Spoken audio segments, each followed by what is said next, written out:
আপনারা শুনেছেন বর্তমানে ইউটিউব, ফেসবুক, ইন্টারনেট, টুইটার যাই বলেন না কেন, আপনারা দেখেছেন 12 বছরের একটা কন্যা সন্তান মাদ্রাসায় পড়েছে, মাদ্রাসায় ভর্তি হয়েছে, সে প্রেগন্যান্ট হয়ে গিয়েছে।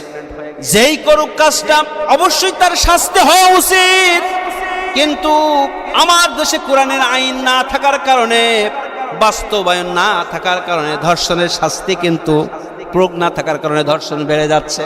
ঢাকা ইউনিভার্সিটির মতো জায়গা, সেখানে 100 মেয়ের ইজ্জত নিয়ে সিনিমিনি খেললো, সেঞ্চুরি করে মিষ্টি বিতরণ করলো, আর বাংলাদেশের তৎকালীন সময়ে যিনি দায়িত্বে ছিলেন তিনি গায়ে হাত তুলে বলছে বাবা এটা করতে নাই। এইটাই কি শাস্তি হওয়া উচিত? আমার ভাইরা, যে ব্যক্তি ধর্ষণ করবে তার শাস্তি প্রকাশ্য হওয়া উচিত।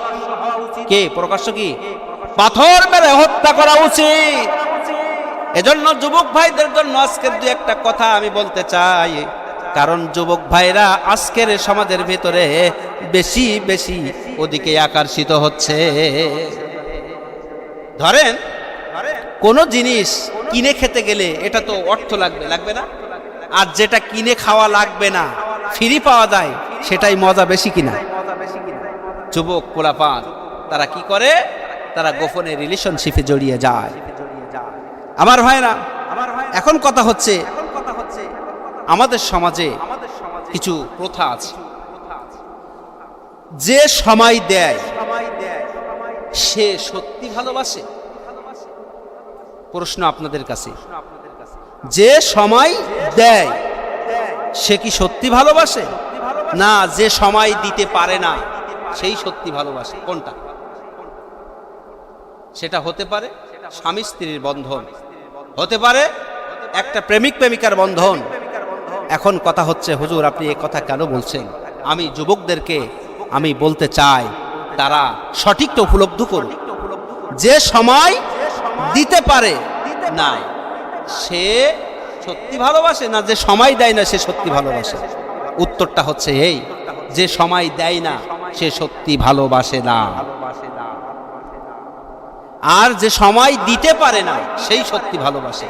কারণ আপনি বিয়ে করেছেন, প্রেম করে বিয়ে করেছেন, সে চিন্তা করতেছে আগে কি সময় দিত, এখন আমারও বেটা আমার সময় দেয় না, শুধু এদিক ওদিক যায়, আমার সময় দেয় না। ও মনে হয় আমাকে ভালোবাসে না, অন্য কাউকে ভালোবাসে। না, আসলে তখন সময়টা আপনাকে দিত আর এখন দেয় না, কারণ আপনাকে ভালো রাখার জন্য।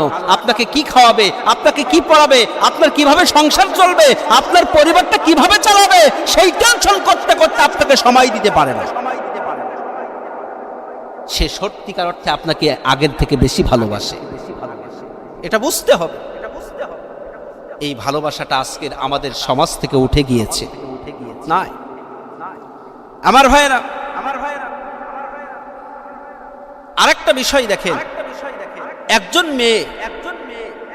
মেয়ের জন্য একজন পুরুষ নয়, হাজার হাজার পুরুষ পাগলা গারদে পাবেন, তারা জীবন দিয়েছে।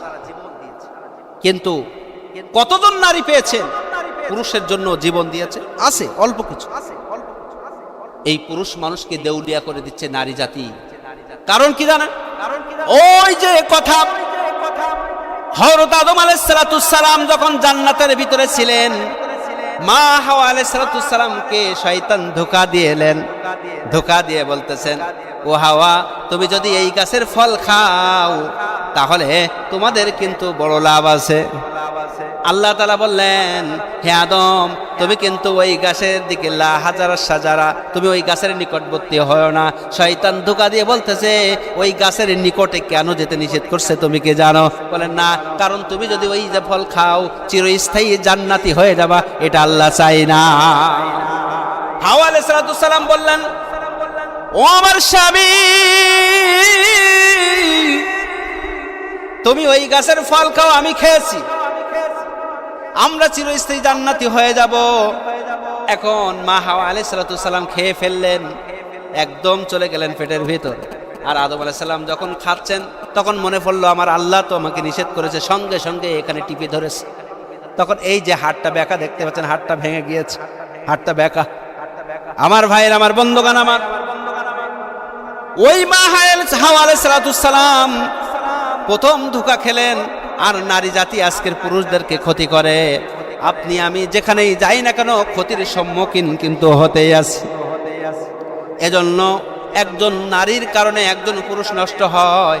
সুতরাং নারীদেরকে অবশ্যই আপনারা সাবধানতা অবলম্বন করাবেন। ও ভাইরা আমার, বন্ধুগণ আমার,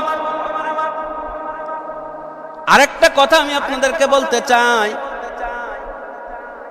সংসার জীবনে কোনো শান্তি নাই। আমি তালাক করাই, আমি বিবাহ পড়াই, আমার কাছে এসে বলছে হুজুর তালাক করাতে হবে। গত সপ্তাহে স্বামী স্ত্রী গন্ডগোল হয়েছে আমার গ্রামের ভিতরে, এক মেয়ে বাচ্চা নিয়ে আমার কাছে, হুজুর আমাকে তালাক করান, এক্ষুনি করান। আমি একটু কৌশল করে বললাম কাগজ তো আমার কাছে নেই, কাগজও পয়লা বাজারে, এখন তালাক করাবো কি করি? তাহলে তুমি চিন্তা করো, একটু অপেক্ষা করো, দাঁড়াও।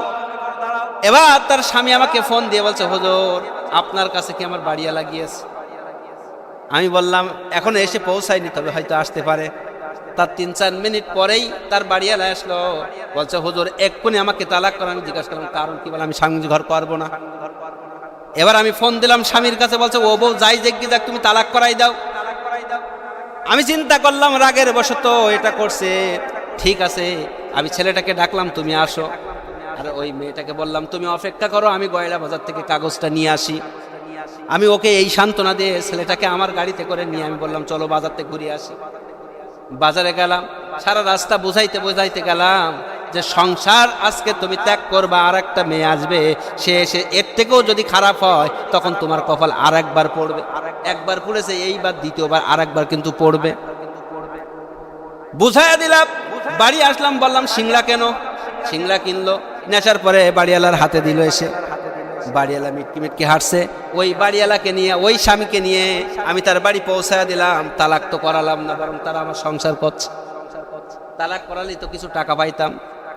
ভাইরা আমার, আমি এটা কেন বললাম? এই কারণে বললাম, জোর করে কিন্তু ভালোবাসা হয় না। সেটা সাংসারিক জীবনে হোক, পারিবারিক জীবনে হোক, যে কোনো ক্ষেত্রে হোক, জোর করে ভালোবাসা হয় না। এজন্য ভালোবাসার করতে হলে ভালোবাসার মানুষ জোর নয়, বিশ্বাস আর সম্মান দিয়ে একটা ভালোবাসা টিকে থাকে। সব ক্ষেত্রে একটা মসজিদ কমিটি হয়েছে, সেখানেও ভালোবাসার প্রয়োজন আছে না নাই? ক্ষমতার ব্যবহার হবে না, সব জায়গায় লাগবে কি? সম্মান আর ভালোবাসা।